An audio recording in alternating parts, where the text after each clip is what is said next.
పాత్రికేయ మిత్రులకు, electronic media సోదరులకు, విచ్చేసిన అతిథులందరికీ కూడా పేరు పేరున స్వాగతం. అలాగే ఒక ఫోన్ కాల్ అడగగానే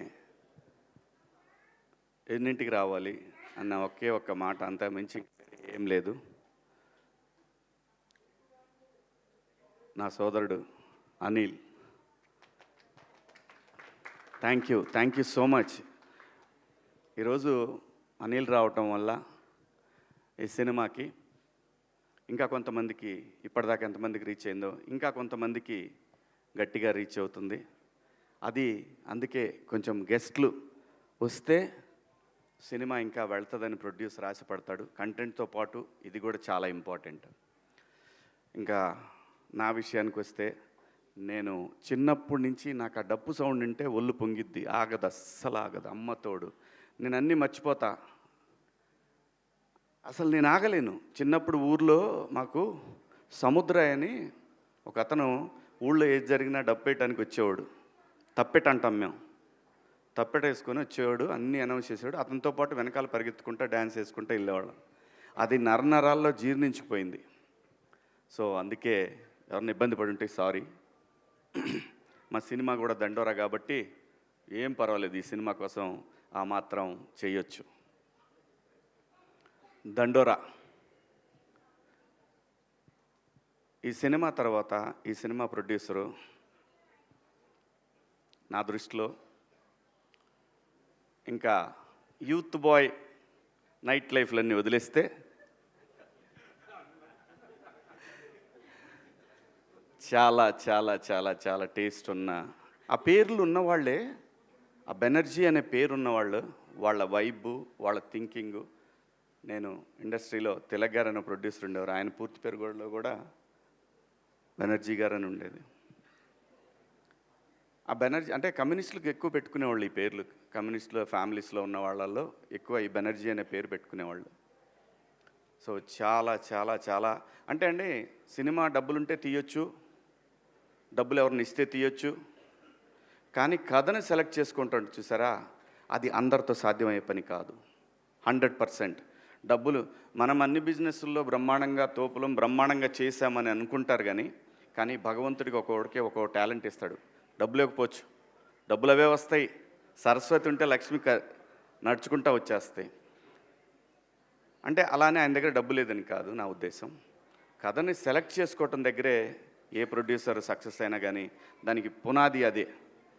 అలాంటి ఐక్యూ ఉన్న, దండిగా ఉన్న నిర్మాత బెన్నీ గారు. డెఫినెట్గా ఈ సినిమా తర్వాత ఆయన్ని చూసే విధానం మారిపోద్ది. అలాగే దర్శకుడు, సినిమా అంటే ఎవరికి ఇష్టం ఉండదండి, ఎవరికి ప్యాషన్ ఉండదు. తన కెరీర్ని అమెరికాలో తన స్టూడెంట్ లైఫ్ని, తర్వాత తన జాబ్ని ఎంజాయ్ చేసిన తర్వాత, తనంటూ ఇంకా నేను బతకగలననే ధైర్యం వచ్చిన తర్వాత సినిమా కోసం తనకున్న అన్నీ వదిలేసుకొని, సినిమా మీద ఉన్న ప్యాషన్ తోటి ఒక మంచి కథ రాసుకొని, మంచి కథ అంటే అండి, ఈ సినిమాకి ముందు చెప్పాల్సింది, ఇది చాలా బాగా రాసిన స్క్రిప్ట్ అండి. నాకు కథ అంతా తెలిసినా సరే థియేటర్లో నేను చూశాను. మీరు మా ఆర్టిస్టులు ఎంతమంది చూశారో నాకు తెలియదు. సినిమా నేను చూశాను. ఎక్కువ చెప్తే ఓవర్ అవుతుందేమో అనే భయం కూడా ఉంది లోపల. కానీ నేను నా రీఎంట్రీ తర్వాత డబ్బులు నాకు చాలా అవసరం, నాకు కూడా చాలా అవసరం. నాకు 2 పిల్లలు, మీకు తెలుసు, వాళ్ళని చదివించాలంటే ఎన్ని ఇబ్బందులు ఉంటాయో. అందులో సినిమా యాక్టర్ కొడుకనగానే వాడికన్నా నేను ఎక్కువ ఆలోచిస్తే ఇండేమని అనుకుంటారేమోనే, అదొకటి. బట్ లక్కీలీ అలా ఆలోచించే పిల్లలు కాకపోయినా కానీ చదువులకి చాలా అవుతుందండి ఈ రోజుల్లో. అలాంటి పిల్లలు అనేసరికి మారిపోయింది నా ఆలోచన. అలాంటి సిచ్యువేషన్ ప్రతి తల్లిదండ్రికి ఉంటుంది. అలాగని చెప్పి ఆ తల్లిదండ్రులు వాళ్ళ పిల్లల్ని అంత ఈజీగా వదిలేరు. సినిమా దేని గురించి మాట్లాడుతుంది అనే దాన్ని నాకు తన స్క్రిప్ట్ చెప్పినప్పుడు ఒక క్యారెక్టర్ కనెక్ట్ అయ్యానండి. నేను ఒక క్యారెక్టర్ కనెక్ట్ అయ్యాను. నా పాత్ర చాలా బాగుంది, సినిమా నా చుట్టూనే తిరుగుతుంది, కానీ అప్పటికి టెంప్ట్ అవ్వాల నేను. ఎందుకంటే నేను ఇండస్ట్రీకి వచ్చి రీఎంట్రీ మళ్ళీ వచ్చిన తర్వాత ఆ డబ్బులు అనే పదాన్ని పక్కన పెట్టి 13 సంవత్సరాలు నేను సర్వైవ్ అయ్యాను. ఇంకా నాకు డబ్బులు కాదు కావాల్సింది, నాకు ఇంత పేరు ఇంత రెస్పెక్ట్ ఇస్తున్న వీళ్ళకి గౌరవం ఇవ్వాలి, మంచి సినిమా అయితేనే చేద్దాము, లేకపోతే పుట్టించినోడికి తెలుసు ఎలా తీసుకుపోయే వరకు ఎలా నడపాలనేది ఒక బలమైన ధైర్యం వచ్చిందండి నాకు. అలా అతను చెప్పిన ఆ కథని విన్న తర్వాత, నేను బిగ్ బాస్ హౌస్ నుంచి వచ్చిన తర్వాత, నా 90s రిలీజ్ అయిన తర్వాత నేను ఫస్ట్ ఒప్పుకున్న సినిమా కూర్మనాయక. అది చాలా గ్రాఫిక్స్తో ఉన్న సినిమా, ఒక నెగిటివ్ క్యారెక్టర్ నాది, నాకు బాగా నచ్చిన కథ అది. దాని తరువాత కోర్టు కాదండి నేను ఒప్పుకుంది, ఈ సినిమా.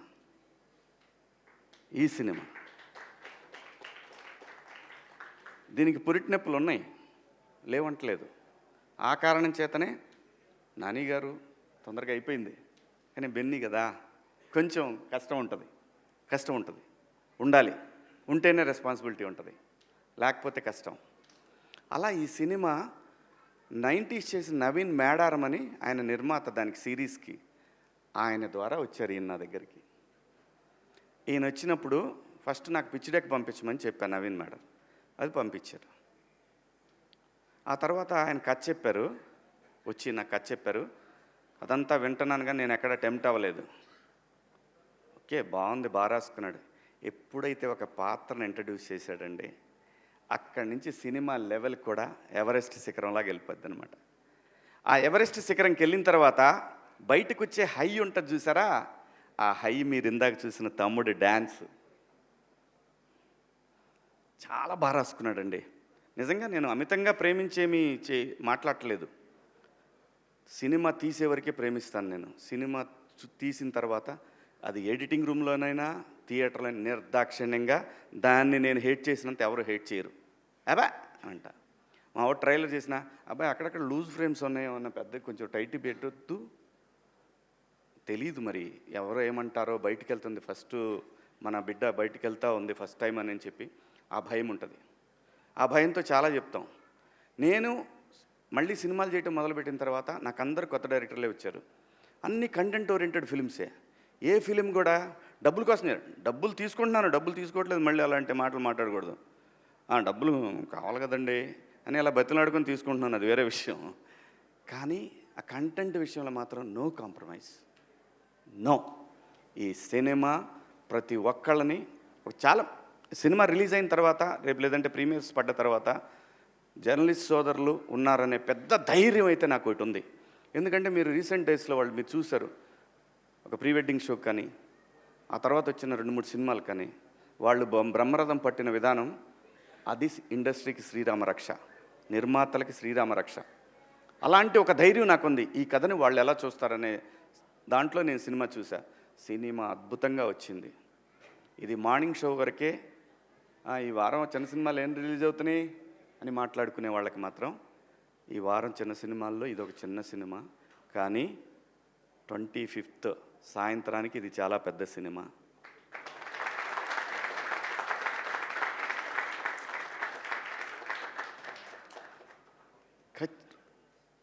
అంటే ఏ రేంజ్ అనేది నేనేమని చెప్పడానికి, అందరికీ నచ్చే సినిమా, 10 మందికి చెప్పే సినిమా.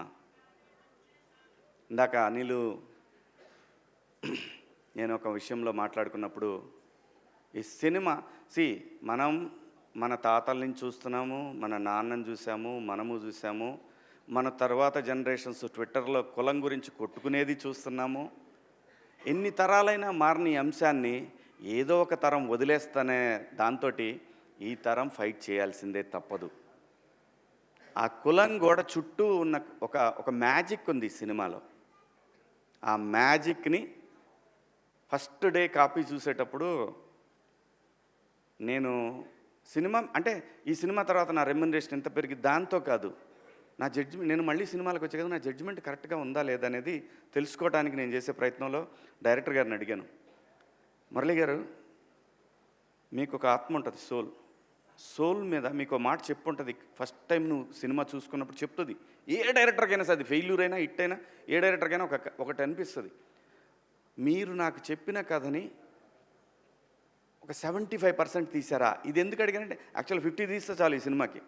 75% తీశానని మీ ఆత్మ చెప్తుందా మీకు అని అంటే ఆయన అన్న ఎగ్జాక్ట్ వర్డ్స్, సార్ అందరూ ఓవర్వెల్మింగ్గా ఉంది సార్, భయం వేస్తుంది నాకు, కానీ నేను ఒక 80% తీసా అనుకుంటున్నాను సార్ అని అన్నారు. ఎగ్జాక్ట్గా ఇదే మాట మాట్లాడారు ఆయన. చాలు 50 తీస్తే చాలు, నువ్వు 80 అనుకున్నావు అంటే ఖచ్చితంగా 60-70 దాకా వచ్చి ఉంటుంది, అది ఏం ప్రాబ్లం లేదు. చాలా మంచి సినిమా తీశాడండి. ఇలాంటి సినిమా మీరు ఆదరించాలా వద్దా అనే విషయం ప్రేక్షకులది. అడగాల్సిన బాధ్యత మాది. అలాగే మీడియా మిత్రులు మరొకసారి ఖచ్చితంగా అడగాల్సిందే. అలాగే ఈ సినిమాలో పనిచేసిన టెక్నీషియన్స్ వెంకట్ గారు కానివ్వండి, సృజన తను కానివ్వండి, మార్క్ రాబిన్ గారు కానివ్వండి, అలాగే ఈ సినిమాకి పనిచేసిన ఎడ్వర్డ్ ద టోపీ మ్యాన్ చాలా చాలా చాలా కష్టపడ్డా అండి. తను కూడా అంటే ఆర్టిస్టుల్ని ప్రొడ్యూసర్ని మేనేజ్ చేయటం అంత ఈజీ కాదు. చాలా చాలా డీసెంట్గా డిగ్నిఫైడ్గా బిహేవ్ చేసి సినిమాని ఎక్కడా కూడా తగ్గకుండా నీట్గా ఒక కాపీ దాకా వచ్చేటట్టు పనిచేసి తను కానీ, మేనేజర్గా పనిచేసిన మా రెడ్డి గారు కానీ, ఇలా అందరూ ప్రతి ఒక్కళ్ళు అండి మా ఆర్టిస్టులు అందరూ, సుబ్బారావు గారు, మిగతా మా రాఘవేంద్రరావు గారు, జూనియర్ రాఘవేంద్రరావు గారు, అందరండి. ఇతను చూస్తే కోపం వస్తుంది, మీకు చంపేద్దాం అనిపిస్తుంది రేపు సినిమాలో. అలాగే ఆయన సుబ్బారావు గారిని చూసిన మిత్రులు, ఆయన్ని చూసిన, ఇదిగో ఇతను చూస్తే ఇతను కనపడితే ఎక్కడ కనపడతాడని అడుగుతారు. ఉంది చాలా మ్యాటర్ ఉందండి సినిమాలో. చాలా బాగా తీశారు సినిమాని. ఖచ్చితంగా చాలా మంచి సినిమా. ఈ సినిమాలో మేము పనిచేసామని చెప్పుకొని ధైర్యంగా ఆర్టిస్టులు అందరూ చెప్పుకునే సినిమా. ఈ సినిమాలో నాకు బాగా నచ్చిన పాత్రల్లో బిందు మాధవి గారి పాత్ర ఒకటి. ఏమండి, మన దగ్గర చాలామంది ఆర్టిస్టులు ఉన్నారండి, చాలామంది. ఎట్లాంటి ఈగోకి పోవసరం లేదు. మనిషి జీవితమే ఈగోల మయం. ఎలాంటి ఈగోలు పోవాల్సిన లేదు. మీరు పాత్ర ఇచ్చి చూడండి, భారతదేశంలో ఏ నటుడికి తగ్గకుండా పనిచేసే ఆర్టిస్టులు ఇక్కడ ఉన్నారు. బయట భాషల్లో వాళ్ళు బాగా చేయరని కాదు, వాళ్ళు మంచి ఆర్టిస్టులు కాబట్టే మనోళ్ళు పెట్టుకుంటున్నారు. నేను ఎవరిని కూడా, ఇక్కడ భాషా భేదాలు లేవు, కానీ ఇక్కడ బోల్డ్ టాలెంట్ ఉందండి. చాలా కుప్పలు తెప్పలు టాలెంట్ ఉంది. నందు కానివ్వండి, మా తమ్ముడు చింపి చాట చేశాడు సినిమాని. అలాగే రవికృష్ణ, మణిక, మీ ఇద్దరు పేరు తలకాయ నొప్పి నాకు ఈ సినిమాకి. Monica, Robin Singh, Robin Hood లాగా. ఆ అమ్మాయి ఒక్క షాట్ మీ జీవితాంతం మర్చిపోలేరండి. ఆ అమ్మాయి చేసిన ఒక షాట్ అయ్యి బాబోయ్ అసలు మామూలుగా ఉండదు.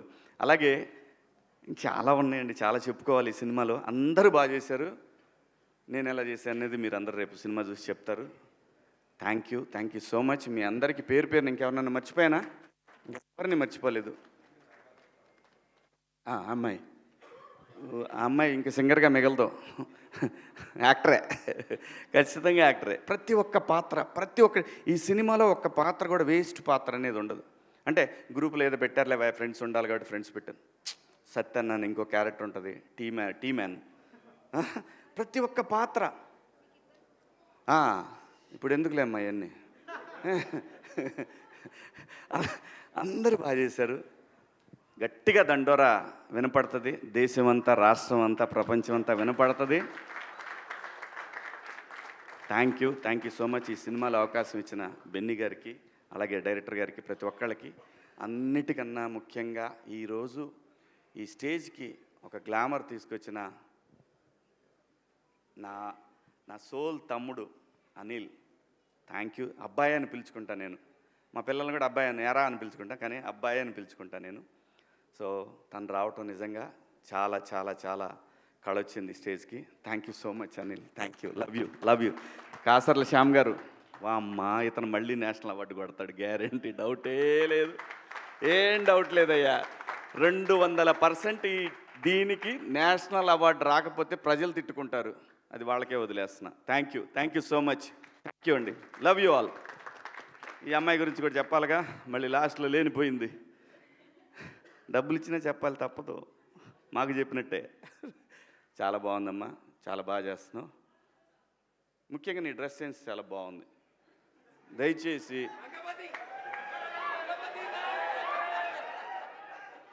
ఇంకో విషయం చెబుతున్నా, అమ్మాయిలు హీరోయిన్లు ఏ బట్టలు పెడితే వేసుకొని పోతే మనమే దరిద్రం అనిపించాల్సి వస్తమ్మా.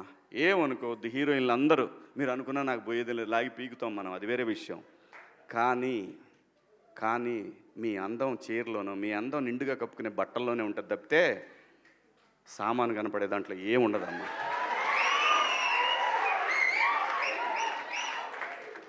అవి వేసుకున్నంత మాత్రాన చాలామంది చూసినప్పుడు నవ్వుతూ అంటారు, కానీ దేద్రముండ ఎలాంటి బట్టలు ఎందుకు వేసుకుని, కాస్త మంచి వేసుకోవచ్చుగా, బాగుంటావు కదా అనాలనిపిస్తుంది లోపల, అనలేము. అంటే మళ్ళీ స్త్రీ స్వాతంత్రం లేదా స్వేచ్ఛ లేదు. స్త్రీ అంటే ప్రకృతి, ఎంత అందంగా ఉంటే అంత గౌరవం పెరిగిద్ది. ఈ ప్రకృతి అద్భుతంగా ఉంటుంది. అలాగే స్త్రీ, మా అమ్మ చక్కగా ఎప్పటికీ గుండెల్లో కనపడతా ఉంటుంది, ఒక సావిత్రమ్మ కానీ, ఒక సౌందర్య కానీ. అలాగే ఈ జనరేషన్లో ఇంకా చాలామంది, రష్మిక, చాలామంది అమ్మాయిలు ఉన్నారు. వీళ్ళందరూ ఇంపాక్ట్ క్రియేట్ చేశారు కాబట్టి అమ్మటే చెప్పగలుగుతున్నాం. గ్లామర్ అనేది ఒక దశ వరకే ఉండాలా, ఇంతవరకు ఉంటే పర్లా, అది ఇక్కడికి రాకూడదు. నేనేవాళ్ళే కానీ చెప్పడానికి మళ్ళీ అందరు రేపు పొద్దున పెద్ద పెద్ద వాళ్ళంతా బయలుదేరతారు, మాకు స్వేచ్ఛ లేదు. స్వేచ్ఛ అనేది అదృష్టం. ఆ స్వేచ్ఛని కోల్పోవద్దు. మన గౌరవం ఎప్పుడు పెరుగుద్దంటే మన వేష భాషల నుంచే మన గౌరవం పెరిగిద్ది. అందులో ప్రపంచ వేదికల మీదైనా సరే చీర కట్టుకున్న వాళ్ళకే విశ్వసుందర కిరీటాలు వచ్చినాయి. Thank you so much.